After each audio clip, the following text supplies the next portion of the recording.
ഏറ്റവും അടുത്ത സുഹൃത്തുക്കളുടെ ഒരു സൗഹൃദ കൂട്ടായ്മ. കൂട്ടിന് അല്പം മദ്യവും ഉണ്ടെന്ന് കരുതിക്കോളൂ. അത്തരം സൗഹൃദ ബന്ധങ്ങൾ ജീവിതത്തിൽ ഒരിക്കലെങ്കിലും അനുഭവിച്ചിട്ടുള്ളവർ ഒരു തവണയെങ്കിലും തമാശയ്ക്ക് പാടുന്ന ഒരു പാട്ടുണ്ട്. നീ അറിഞ്ഞോ മേലെ മാനത്ത് 1000 ഷാപ്പുകൾ തുറക്കുന്നുണ്ട്.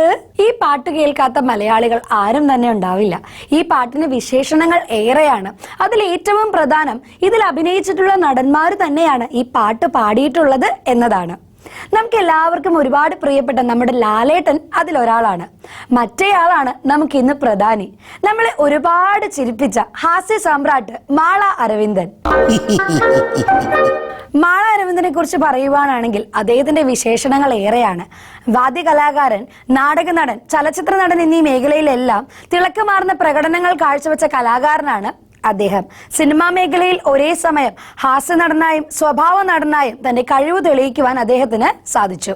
അഭിനയ കലയിൽ അത് ഹാസ്യ കഥാപാത്രങ്ങളിലായാലും സ്വഭാവ കഥാപാത്രങ്ങളിലായാലും തന്റേതായ ഒരു ശൈലി കൊണ്ടുവരുവാനും അത് ജനപ്രിയമാക്കി തീർക്കുവാനും സാധിച്ചു എന്നിടത്താണ് മാള അരവിന്ദന്റെ വിജയം. അങ്ങനെയൊക്കെ ആണെങ്കിൽ കൂടിയും ഒരു ഹാസ്യ നടൻ എന്ന നിലയിലാണ് മാള അരവിന്ദൻ തിളങ്ങിയതും മലയാളികൾ അദ്ദേഹത്തെ ഏറ്റവും കൂടുതൽ സ്വീകരിച്ചതും. തികഞ്ഞ ദൈവവിശ്വാസിയാണെന്ന് കണ്ടാലറിയാം. സമയം കിട്ടുമ്പോഴൊക്കെ പള്ളിയിലേക്ക് വരൂ. മാള അരവിന്ദനെ കൂടാതെ ഒരു സിനിമ പോലും ചിന്തിക്കാൻ പറ്റാത്ത ഒരു കാലഘട്ടം ഉണ്ടായിരുന്നു മലയാള സിനിമയ്ക്ക്. ഒരു സിനിമ വിജയിക്കണമെങ്കിൽ മാള അരവിന്ദന്റെ ഹാസ്യ പ്രകടനങ്ങൾ ഉണ്ടാകണമെന്ന സ്ഥിതിയിലായിരുന്നു. മാള അരവിന്ദനെ മാള എന്ന് ചുരുക്കി വിളിച്ച് പ്രേക്ഷകർ നെഞ്ചിലേറ്റി. സെറ്റുകളിൽ നിന്നും സെറ്റുകളിലേക്ക് പറന്നഭിനയിച്ച മാള അരവിന്ദൻ 3 പതിറ്റാണ്ടുകളിലധികമായുള്ള തന്റെ അഭിനയ ജീവിതത്തിൽ ഏകദേശം 500-ലധികം ചിത്രങ്ങളിൽ വേഷമിട്ടു. തന്റെ അവസാന വർഷങ്ങളിൽ ചിത്രങ്ങളുടെ എണ്ണം കുറവായിരുന്നുവെങ്കിൽ പോലും മലയാളികളുടെ പ്രിയപ്പെട്ട മാള അഭിനയിക്കാതിരുന്ന ഒരു വർഷം പോലും ഉണ്ടായിരുന്നില്ല.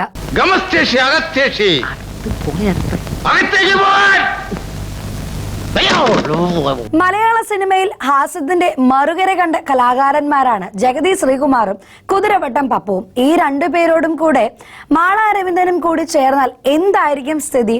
പൊട്ടുന്നത് ചിരിയുടെ അമിട്ടുകളാകുമെന്നതിൽ സംശയമില്ല, അല്ലേ? അത് വെറും ഒരു സ്വപ്നമല്ല. അങ്ങനെയൊരു കാലം ഉണ്ടായിരുന്നു മലയാള സിനിമയ്ക്ക്. ജഗതി, പപ്പു, മാളത്രയം അടക്കി വാണിരുന്ന കാലം. ഇവർ 3 പേരും ഒന്നിച്ചത് കേവലം 1-2 ചിത്രങ്ങളിലല്ല, ഒരുപാട് ചിത്രങ്ങളിലാണ്.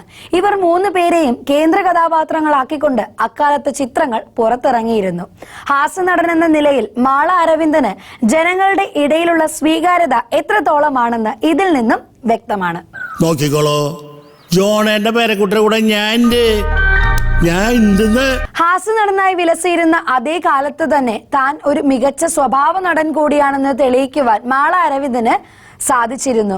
നാടക നടനായും വാദ്യകലാകാരനുമായും ഒക്കെ നേടിയെടുത്ത അനുഭവ സമ്പത്ത് തന്നിലേക്ക് വരുന്ന ഏതു കഥാപാത്രത്തിനും ഇണങ്ങുന്ന ഒരു താളം കണ്ടെത്തുവാൻ അദ്ദേഹത്തിനെ സഹായിച്ചിരുന്നു. അതുകൊണ്ട് തന്നെ ചിരിപ്പിക്കുന്നതിനോടൊപ്പം തന്നെ നൊമ്പരപ്പെടുത്തുവാനും ദേഷ്യം പിടിപ്പിക്കുവാനും ഒക്കെ അദ്ദേഹത്തിന് അനായാസം സാധിച്ചു. കന്മദം, ജോക്കർ, ഭൂതക്കണ്ണാടി എന്നീ ചിത്രങ്ങൾ ഒരു സ്വഭാവ നടൻ എന്ന നിലയിൽ വ്യക്തിമുദ്ര പതിപ്പിച്ച അദ്ദേഹത്തിന്റെ അനേകം ചിത്രങ്ങളിൽ ചുരുക്കം ചിലതാണ്. തന്റെ കലാജീവിതത്തിൽ പൂർണ്ണമായും ശ്രദ്ധ കേന്ദ്രീകരിക്കുന്നതിന് വേണ്ടി PG പഠനം പാതി വഴിയിൽ വെച്ച് ഉപേക്ഷിച്ച വ്യക്തിയാണ് മാള അരവിന്ദൻ. മലയാള സിനിമയ്ക്ക് അദ്ദേഹം നൽകിയ സംഭാവനകളിലേക്ക് ഒന്ന് തിരിഞ്ഞു നോക്കുകയാണെങ്കിൽ തന്റെ ജീവിതം പൂർണ്ണമായും കലയ്ക്ക് വേണ്ടി ഒഴിഞ്ഞുവെച്ച ഒരു വ്യക്തിയാണ് മാള അരവിന്ദൻ എന്ന് നിസ്സംശയം പറയുവാൻ സാധിക്കും. നിങ്ങളുടെ പ്രസിഡന്റ് ഒരു 10 രൂപ ഗുരുദക്ഷിണായിട്ട് ഞാൻ ഇപ്പൊ തരാം. മാള അരവിന്ദനെ കുറിച്ച് പറയുവാനാണെങ്കിൽ അദ്ദേഹത്തിന്റെ വിശേഷണങ്ങൾ ഏറെയാണ്. വാദ്യകലാകാരൻ, നാടക നടൻ, ചലച്ചിത്ര നടൻ എന്നീ മേഖലയിലെല്ലാം തിളക്കമാർന്ന പ്രകടനങ്ങൾ കാഴ്ചവെച്ച കലാകാരനാണ് അദ്ദേഹം. സിനിമാ മേഖലയിൽ ഒരേ സമയം ഹാസ്യ നടനായും സ്വഭാവ നടനായും തന്റെ കഴിവ് തെളിയിക്കുവാൻ അദ്ദേഹത്തിന് സാധിച്ചു. അഭിനയ കലയിൽ അത് ഹാസ്യ കഥാപാത്രങ്ങളിലായാലും സ്വഭാവ കഥാപാത്രങ്ങളിലായാലും തന്റേതായ ഒരു ശൈലി കൊണ്ടുവരുവാനും അത് ജനപ്രിയമാക്കി തീർക്കുവാനും സാധിച്ചു എന്നിടത്താണ് മാള അരവിന്ദന്റെ വിജയം. അങ്ങനെയൊക്കെ ആണെങ്കിൽ കൂടിയും ഒരു ഹാസ്യ നടൻ എന്ന നിലയിലാണ് മാള അരവിന്ദൻ തിളങ്ങിയതും മലയാളികൾ അദ്ദേഹത്തെ ഏറ്റവും കൂടുതൽ സ്വീകരിച്ചതും. ഭയം എന്നത് മറ്റേത് ഭാഷകളിലും പോലെ തന്നെ മലയാള സിനിമയ്ക്കും പ്രിയപ്പെട്ട ഒരു വികാരമാണ്. ആളുകളെ ഭയപ്പെടുത്തുന്നതിനോടൊപ്പം തന്നെ അതിലെ ഹാസ്യത്തിന്റെ സാധ്യത പരമാവധി ഉപയോഗപ്പെടുത്തുന്നതിലും മലയാള സിനിമ ഇന്നും ശ്രദ്ധിക്കാറുണ്ട്. ഭയപ്പെട്ട് നിലവിളിക്കുകയും പേടിച്ച് ഓടുകയും ചെയ്യുന്ന പോലെയുള്ള നിരവധി രംഗങ്ങളിൽ അതുല്യമായ പ്രകടനങ്ങൾ കാഴ്ചവെച്ച ഹാസ്യ കലാകാരന്മാർ മലയാളത്തിൽ നിരവധിയാണ്. അതിൽ ഇന്നും മാള അരവിന്ദന്റെ സ്ഥാനം മുൻപന്തിയിൽ തന്നെയാണ്. ഭയപ്പെടുത്തുന്ന രംഗങ്ങൾ അഭിനയിച്ച് പ്രേക്ഷകരെ ചിരിപ്പിക്കുന്നതിൽ മാള അരവിന്ദനുള്ള വിരുദ് എടുത്തു പറയേണ്ട ഒന്നാണ്. അത്തരം രംഗങ്ങളുള്ള സിനിമ ഉണ്ടെങ്കിൽ അതിൽ മാള അരവിന്ദൻ കൂടിയേ തീരൂ എന്നുള്ള ഒരു കാലഘട്ടം മലയാള സിനിമയ്ക്ക് ഉണ്ടായിരുന്നു. അതുകൊണ്ട് തന്നെ ആ കാലഘട്ടത്തിൽ ഇറങ്ങിയ നിരവധി ഹൊറർ ചിത്രങ്ങളിൽ മാള അരവിന്ദൻ അഭിനയിച്ചിട്ടുണ്ട്. അല്ല ശാനെ, ഇവ മാത്രമേ കാണൂ, അല്ല ഇതുപോലെ വേറെ ആൾക്കാരുണ്ടാവോ? ഉണ്ടെങ്കിൽ എന്ത്, എത്ര ആളുടെങ്കിലും നമുക്ക് കൈകാര്യം ചെയ്യാനല്ലുള്ളൂ. ധൈര്യമായിട്ട് വരി. ധൈര്യം പുരുഷ ലക്ഷണം. പോ. ടി.കെ. അരവിന്ദൻ എന്നാണ് മാള അരവിന്ദന്റെ യഥാർത്ഥ പേര്. ബ്രിട്ടീഷ് ഇന്ത്യയിൽ 1939 എറണാകുളത്തുള്ള വടവക്കോട് എന്ന സ്ഥലത്തായിരുന്നു അരവിന്ദന്റെ ജനനം. അയ്യപ്പൻ പൊന്നമ്മ ദമ്പതികളുടെ 4 മക്കളിൽ മൂത്തയാളായിരുന്നു അരവിന്ദൻ. അരവിന്ദന്റെ അച്ഛൻ എക്സൈസ് വകുപ്പിൽ ഉദ്യോഗസ്ഥനായിരുന്നു. അമ്മ സ്കൂളിലെ സംഗീത അധ്യാപികയും. അരവിന്ദൻ 7ാം ക്ലാസ്സിൽ പഠിക്കുമ്പോഴാണ് അച്ഛൻ മരണപ്പെടുന്നത്. പിന്നീട് അമ്മയായിരുന്നു ആ മക്കൾക്കെല്ലാം. അമ്മയ്ക്ക് തന്റെ ജോലിയിൽ ട്രാൻസ്ഫർ ലഭിച്ചതിനെ തുടർന്ന് വടവക്കോട് നിന്നും തൃശ്ശൂരുള്ള മാള എന്ന സ്ഥലത്തേക്ക് ആ കുടുംബം താമസം മാറി. പിന്നീട് അരവിന്ദൻ കലാജീവിതം ആരംഭിക്കുമ്പോൾ മാള എന്ന സ്ഥലപ്പേര് തന്റെ പേരിനോടൊപ്പം ചേർക്കപ്പെടുകയായിരുന്നു. മാളയിലെ സെന്റ് ആന്റണീസ് ഹൈസ്കൂളിലാണ് അരവിന്ദന്റെ അമ്മ സംഗീത അധ്യാപികയായി ജോലി ചെയ്തിരുന്നത്. അതേ സ്കൂളിൽ തന്നെയാണ് അരവിന്ദന്റെ പ്രൈമറി വിദ്യാഭ്യാസം പൂർത്തിയാക്കിയതും. അക്കാലത്ത് അരവിന്ദനിലുള്ള താളബോധം അവന്റെ അമ്മ ശ്രദ്ധിച്ചിരുന്നു. തബലയിൽ താളം പിടിക്കുന്നതിലുള്ള അവന്റെ വാസന അമ്മ പ്രത്യേകം മനസ്സിലാക്കുകയുണ്ടായി. ഒരു സംഗീത അധ്യാപികയായിരുന്ന ആ അമ്മയ്ക്ക് തന്റെ മകന്റെ കഴിവിനെ പ്രോത്സാഹിപ്പിക്കാതിരിക്കുവാൻ കഴിഞ്ഞില്ല. ഒട്ടും താമസിക്കാതെ തന്നെ ആ അമ്മ അരവിന്ദനെ കൊച്ചിൻ മുഹമ്മദ് ഉസ്താദ് എന്ന പ്രശസ്തനായ തബല വിദ്വാന്റെ ശിഷ്യനാക്കി. ഒരു തരത്തിൽ പറഞ്ഞാൽ ടി.കെ. അരവിന്ദന്റെ ജീവിതത്തിലെ പ്രധാന വഴിത്തിരിവും അതുതന്നെയാണെന്ന് പറയാം. തന്നെയൊക്കെ ആരോട് പോലീസിലെടുത്തത്? ഈ ചോദ്യം പല പ്രാവശ്യം ഞാൻ എന്നോട് തന്നെ ചോദിച്ചിട്ടുണ്ട് സാർ. ഇതുവരെ ഉത്തരം കിട്ടിയിട്ടില്ല. സ്കൂൾ വിദ്യാഭ്യാസത്തിന് ശേഷം PhD പഠനത്തിനായി അരവിന്ദൻ ഇരിഞ്ഞാലക്കുടയിലുള്ള ക്രൈസ്റ്റ് കോളേജിൽ ചേർന്നു. അപ്പോഴേക്കും സാമാന്യം നല്ലൊരു തബല വാദനക്കാരനായി മാറിയിരുന്ന അരവിന്ദന് ചെറിയ ചെറിയ പ്രോഗ്രാമുകളൊക്കെ കിട്ടിത്തുടങ്ങി. വിദ്യാഭ്യാസവും കലാജീവിതവും ഒരുമിച്ച് മുന്നോട്ട് കൊണ്ടുപോകാൻ ബുദ്ധിമുട്ട് തോന്നിയ അരവിന്ദൻ തന്റെ PhD പഠനം പാതി വഴിയിൽ ഉപേക്ഷിക്കുകയായിരുന്നു. എറണാകുളത്ത് പോകണമെന്നുണ്ടെങ്കിൽ എന്നോടൊരു വാക്ക് ചോദിച്ചാൽ പോരായിരുന്നോ? ഞാൻ പറയൂലേ പറ്റൂലെന്ന്. മാള അരവിന്ദൻ തന്റെ കരിയർ ആരംഭിക്കുന്നത് തബല ആർട്ടിസ്റ്റ് ആയിട്ടാണ്. മറ്റൊരു തരത്തിൽ പറഞ്ഞാൽ തബല അദ്ദേഹത്തിന്റെ കലാലോകത്തിലേക്കുള്ള ഒരു ചവിട്ടുപടിയായി മാറുകയായിരുന്നു. നിരവധി നാടക സമിതിക്കൊപ്പം നാടകങ്ങൾക്ക് വേണ്ടി തബല വാദകനായി അഥവാ ബാക്ക്ഗ്രൗണ്ട് ആർട്ടിസ്റ്റായി അദ്ദേഹം പ്രവർത്തിച്ചിട്ടുണ്ട്. അത് ശരിയാണല്ലോ. എന്താ അഭിപ്രായം? മോഹം കഷു ബഹുകൃതം തുമജൽ തബല ആർട്ടിസ്റ്റായി തിളങ്ങി നിൽക്കുമ്പോഴാണ് മാള അരവിന്ദൻ അഭിനയത്തിലേക്ക് ചുവടുമാറ്റുന്നത്. തബലയിലുള്ള പ്രാവീണ്യം അദ്ദേഹത്തിന് അഭിനയത്തിന്റെ താളം കണ്ടെത്തുന്നതിന് കൂടുതൽ സഹായിച്ചു എന്ന് വേണം കരുതുവാൻ.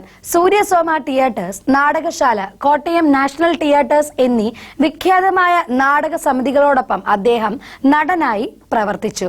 നീണ്ട 12 വർഷക്കാലം അദ്ദേഹം നാടക അഭിനയത്തിൽ സജീവമായിരുന്നു. സൂര്യസോമയുടെ നിധി എന്ന നാടകത്തിലെ അദ്ദേഹത്തിന്റെ പ്രകടനത്തിന് കേരള സംസ്ഥാന നാടക അക്കാദമിയുടെ മികച്ച നടനുള്ള അവാർഡ് അദ്ദേഹത്തിന് ലഭിച്ചു. രസന എന്ന നാടകത്തിന് 1978 സംസ്ഥാന പുരസ്കാരവും മറ്റ് നിരവധി അവാർഡുകളും മാള അരവിന്ദനെ തേടിയെത്തി. മാള അരവിന്ദൻ തന്റെ സിനിമാ പ്രവേശനം സാധ്യമാക്കുന്നത് എന്റെ കുഞ്ഞ് എന്ന ചിത്രത്തിലൂടെയാണ്. മറ്റ് പ്രമുഖരുടെ കരിയറിലും സംഭവിച്ചതുപോലെ തന്നെ അദ്ദേഹത്തിന്റെ ആദ്യ ചിത്രം പുറത്തിറങ്ങിയില്ല. മാള അരവിന്ദന്റെ പുറത്തിറങ്ങിയ ആദ്യത്തെ ചിത്രം 1967 തളിരുകൾ എന്ന സിനിമയാണ്. നിരവധി മാനസിക രോഗികളുടെ കൂട്ടത്തിലുള്ള ഒരു ചെറിയ വേഷമായിരുന്നു മാള അരവിന്ദന് ആ ചിത്രത്തിൽ.